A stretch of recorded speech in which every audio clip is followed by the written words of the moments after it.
অভিনন্দন। আমরা এখন আছি রহমতুল্লাহ সুলতান ফাউন্ডেশনের পক্ষ থেকে আপনাদের আন্তরিক অভিনন্দন। আমরা এখন আছি বউবাজার।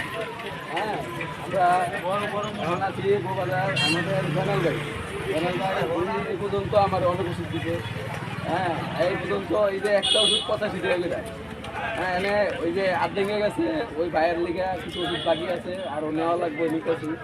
তো জেনারেল ভাই এই পর্যন্ত মেলাতে ওষুধ দিচ্ছে, আরও কিছু দিয়ে জেনারেল ভাই পাইবো 21 টাকার মতন। আমরা জেনারেল ভাই দিয়ে দিয়ে দেবো। হ্যাঁ, এটা বলছি জেনারেল ভাইরে। এখন বর্তমানে এই ভাইয়ের ওনার ছেলের আপনার মাদ্রাসায় ভর্তির জন্য আর্থিক অবস্থা বাইরের সময় ভালো ছিল, ভালো না। তো আমরা আশা হুজুরগুলোর কথা বলছি। তো উনি 2000 টাকা ভর্তি 1100 টাকা করছে। তো আমরা ওনার বাইরে 1 বছরে স্কুলের বেতন আর হইলো আপাতত ভর্তি ফিস, হ্যাঁ, যতটা লাগে আমরা দিমু। আপনারা সুলতান ফাউন্ডেশনের সাথে সবসময় থাকবেন। আর সুলতান ফাউন্ডেশন যেন অত দরিদ্র অসহায়, হ্যাঁ, অসুস্থ মানুষের পাশে সবসময় থাকতে পারে, এই দোয়াই করছে আপনার কাছে আশা প্রত্যাশিত। আসসালামু আলাইকুম রহমতুল্লাহ। সুলতান ফাউন্ডেশনের পক্ষ থেকে আপনাদের আন্তরিক